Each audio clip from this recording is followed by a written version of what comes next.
ආයමුදනජ කාරයෝසම් ඉති ම දෙක තුලාන්න මගේ ටියටල් සිසිකේ දොස් එප්සෝඩ්ත් එක් ඉතින් අද මෝගලට කතා කන බලාපොරතුනවා BPF සින්ටක්ස් ගැන ඉතින් කලින් ටියටෝල් එකෙති මං ඔගලන්ට එක්ස්පලේන් කර මොනාද අපිට පැකට කප්චරිං වල අපිට පාච් කරන සින්ටක්ස් වර්ග මොනාද ඒවගේම සින්ටක්ස් එක අඩන්ගෙන කොටස් මොනාද අපි පාවිච්චි කරන ඔපරේටර්ස් මොනාද කියන එක ඔයගලන්ට පැහැදිලි කරලා දුන්නා. ඉතින් ඊට පස්සේ අපිට කතා කරන්න තියෙන්නේ කොහොමද මේ අපිට BPF සින්ටක්ස් අපිට යූස් කරන්න කොහොමද කියන එක. ඉතින් අද මම කතා කරන්න බලාපොරොත්තු වෙනකොට BPF සින්ටක්ස් කොහොමද යූස් කරන්න කියලා. ඊළඟ එපිසෝඩ් එකෙන් අපි කතා කරන්න බලාපොරොත්තු වෙනවා ඩිස්ප්ලේ ෆිල්ටර්ස් ගැන. ඉතින් මේ දෙකේ පොඩි වෙනසක් තියෙනවා. ඇත්තම කොහොමද BPF සින්ටක්ස් අපිට ගොඩක් අවශ්‍ය වෙන්නේ කමාන්ඩ් ලයින් ටූල් එකක අපි යූස් කරනකොට. මොකද අපිට කමාන්ඩ් ලයින් ටූල් එක අපිට බෑ පැකට් කැප්චර් කරන එකක් අපිට ඩිස්ප්ලේ ෆිල්ටර්ස් එක නැත්නම් අපිට කැප්චර් කරලා ඉවරලා කමාන්ඩ් ලයින් ටූල් එකෙන් අපිට ෆිල්ටර් කරන්න ටිකක් අපහසුයි. ඉතින් ඒ නිසා ඔයගලන්ට BPF සින්ටැක්ස් වලට යූස් කරන්න නම් ඔයගලන්ට පුළුවන් පැකට් එක කැප්චර් කරන එක මොකක් හරි ඉන්ටර්ෆේස් එක through යන host type එක ස්පෙસિෆයි කරලා කැප්චර් කරන්න ඕන නම් ඔයගලන්ට BPF සින්ටැක්ස් එක යූස් කරලා පහසුවෙන් කැප්චර් කරන්න පුළුවන්. ඉතින් ඩිස්ප්ලේ ෆිල්ටර්ස් වල තියෙන වෙනම පැත්තක්. ඉතින් ඒකෙදි පුළුවන් අපිට ඕනනම් හෝල් ඉන්ටර්ෆේස් එක through යන ට්‍රැෆික් එක කැප්චර් කරලා අපිට ඩිස්ප්ලේ ෆිල්ටර්ස් යූස් කරලා ඔයගලන්ට අවශ්‍ය පැකට්ස් ටික විතරක් ෆිල්ටර් කරන්න. ඉතින් මේ දෙකේ පොඩි වෙනසක් තියෙනවා. ඉතින් අපි ඉස්සර කතා කරමු කොහොමද මේ ඩිස්ප්ලේ ෆිල්ටර්ස් වැඩ කරන්න කියන එක. ඉතින් අද මම මුලින්ම ඔයගොල්ලන්ට කතා කරන්න බලාපොරොත්තු වෙනවා BPF සින්ටැක්ස් වල තියෙන host name addressing filters කිහිපයක් පිළිබඳව. ඉතින් ඔයගලන්ට මෙතන පේනවා example 1 එකට මම ඔයගලන්ට දීලා තිනවා host කියන qualifier එක use කරලා 192.168.1.1 කියන IP එකට එන traffic කැප්චර් කරන්න. ඉතින් මේ විදිහට අපි qualifier එක use කරලා අපි කැප්චර් කරොත් එimhe අපිට inbound outbound traffic දෙකම මේ IP එක through යනවා අපිට බලාගන්න පුළුවන්. ඉතින් example 2 එකේදී මම කරලා තියෙන්නේ source IP එක විදිහටම 192.168.1.1 කියලා define කරලා තියෙනවා syntax එකේදී. එතකොට source IP එක වෙන 192.168.1.1 වෙන host එකෙන් යන traffic විතරයි මට capture කරන්න පුළුවන් මේ විදිහටම syntax එක define කරොත්. ඉතින් ඒ වගේම example 3 එකේදී ඔයගලන්ට පේනවා DST host 192.168.1.1 කියලා තියෙනවා. එතකොට මෙතනදී වෙන්නේ destination IP එක 192.168.1.1 වලට යන ඔක්කොම traffic ටික අපිට මෙතනදී capture කරලා පෙන්නනවා. ඉතින් මේ විදිහ තමයි basic host name addressing filters තියෙන. ඉතින් මේ මෙතන මම දාලා තියෙන ඇත්තටම කිව්වොත් IP version 4 එක මේක මේ විදිහ තමයි IP version 6 එකත් අපි use කරන්නේ. ඉතින් ඒක ඔයගලන්ට අතදා බලන්න පුළුවන් IP version 6 IP එකක් තියෙනවා නම් කිසි ප්‍රශ්නයක් නැහැ. ඉතින් මම ඔයගලන්ට example එක පෙන්නන්න යන්නේ කොහොමද මේ අපි host qualifier එකක් කොහොමද අපි Wireshark වලදී BPF syntax එකක් use කරන්න කොහොමද කියන එක. හරි අපි එහෙනම් මුලින්ම බලමු Wireshark tool එක open කරලා. මම Wireshark open කරලා තියෙනවා. ඉතින් මම මෙතනදී කරන්න යන්නේ ඔයගලන්ට Google IP එහෙනම් google.com කියන IP එකට traffic එක capture කරලා පෙන්නන්න යන්නේ. ඒකට මුලින්ම මට අවශ්‍ය වෙනවා google.com කියන එක IP එක හොයාගන්න. මම ඒකට පාවිච්චි කරනවා ns lookup කියන command එක. මම උතර IP එක හොයාගන්න පුළුවන් මට මේක හරහා google.com notepad එකකුත් ඒත් එක්කම ගන්නවා.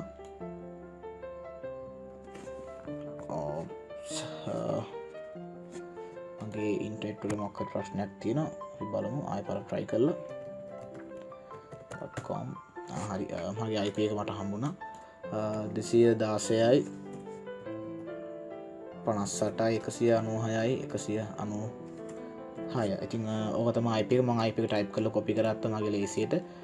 ඊට පස්සේ මම යනවා කෙලින්ම මගේ ඉන්ටර්ෆේස් select කරන තැන capture interface එක select කරන තැන. එතන මෙතනද පෙන්නනවා මම පාවිච්චි කරන්නේ මගේ wireless network connection එක. මම මේක select කරන් පස්සේ ඔයගලන්ට පල්ලෙහෙන් පෙන්නනවා capture filter for the selected interface කියලා. දැන් මම interface එක select කරලා තියෙන්නේ. මෙතනදී ඔයගලන්ට ඇත්තටම apply කරන්න පුළුවන් BPF syntax විතරයි. ඔයගලන්ට බලා ගන්න පුළුවන් මෙතන compile වෙන BPF syntax එක මම දැම්මහම අපි එහෙනම් කොහොමද මේ host කියන එක අපි use කරලා capture කරන්න කියලා බලමු.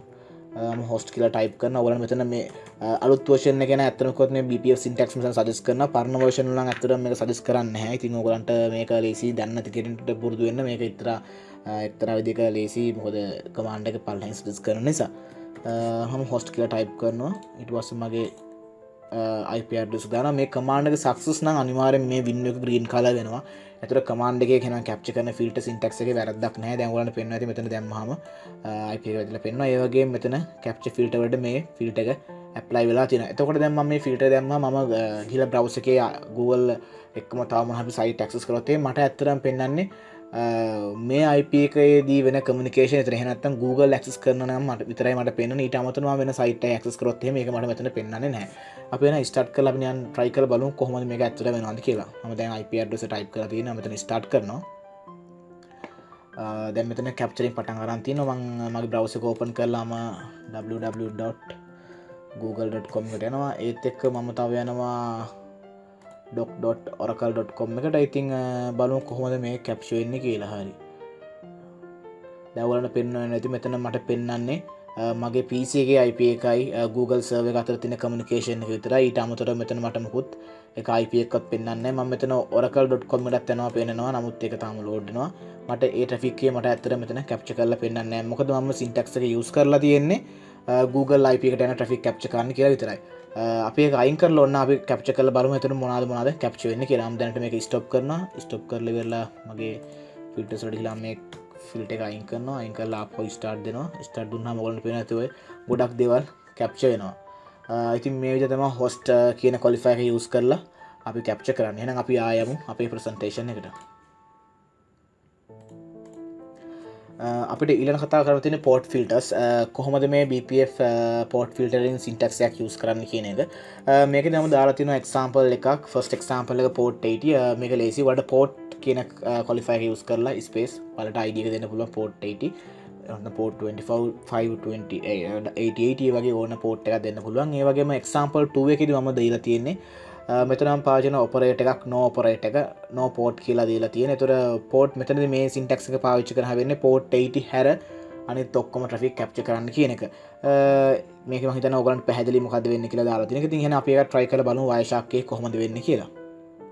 මම Wireshark tool එක open කරනවා. open කරලා ඉවරලා මම මෙතනට මගේ qualifier එකට apply කරන්න යන්නේ. එතන මම යනවා capture interface වලට.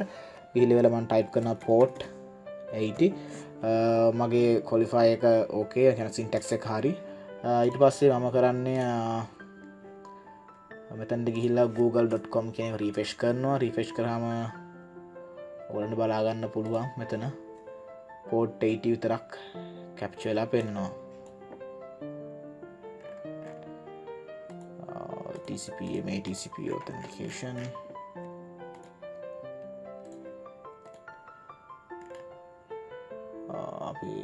අපි stop කරලා ආපහු try කරලා බලමු. start හරි. දැන් මම google.com එකට යනවා. මෙතන පෙන්නනවා HTTP protocol එක විතරක්. ඊට අමතරව මෙතන TCP duplicate technology අනේවා පෙන්නනවා. නැවත අතරම destination port එක port 8 නිසා තමයි මෙතන ඔක්කොම traffic ටික අපිට මේ TCP කියලා පෙන්වනවා. අතන මෙතන ඔක්කොම filter වෙන ඒවා port 8 තමයි පෙන්වන්නේ. ඔයගලන්ට පෙන්වනවා ඇති මෙතන port 80 filter වෙලා පෙන්වනවා destination port එක විදිහට. ඉතින් මේ විදිහ තමයි සාමාන්‍යයෙන් port filter එකක් අපි use කරන. අපි බලමු accept එකත් අපි use කරලා මේක stop කරලා අපි try කරලා බලමු. මෙතන no කියන operator එකක් දීලා start කරලා බලමු. ඊට පස්සේ port 80 ඇරෙන්න මෙතන ඔක්කොම අපිට capture වෙනවා. දැන් අපි මේක refresh කරොත් එහෙම ඔයගොල්ලන්ට බලා ගන්න පුළුවන් මෙතන port 80 traffic පෙන්වන්නේ නැහැ. වෙන traffic තමයි මෙතන ඔයගොල්ලන්ට බලා ගන්න පුළුවන්. ඉතින් ඒතර මෙතනදී ඔයගොල්ලන් capture වෙන්නේ නැත්නම් කොහොත් port 80 හැර අනිත් ඔක්කොම traffic ටික මෙතනදී capture වෙනවා.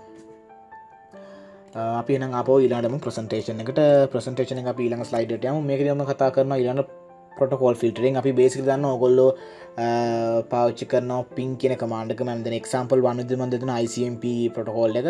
ඉතින් ඒක අපි use කරනවා ping කියලා. ඉතින් ඒ වගේම තමයි IP කියන protocol එක. ඉතින් මේ protocol දෙකත් අපි use කරනවා ගොඩක් දුරට trouble shooting වලට. ICMP නම් බොහෝ දුරට use කරන trouble shooting වලට. ඉතින් ඊට අමතරව IP කියන protocol එක common protocol එකක්. මෙතනදී ඔයගලන්ට පුළුවන් ඕනනම් ICMP traffic capture කරන්න ඔයගලන්ට මෙතනින් BPF syntax එක ICMP විදිහට change කරලා අපි ඕන එකක් test කරලා බලමු. මොකද අපි ළඟ Google IP එක තියෙනවා. අපි ඒකට ping කරලා බලමු කොහොමද මේ වැඩේ වෙන්නේ කියන එක. මම මෙතනදී ගිහලා syntax එක වෙනස් කරනවා ICMP විදිහට. ICMP ලා start කරනවා. start කරලා මම මෙතනදී ping කරනවා Google IP එකට. ping 216යි 58යි 196යි 196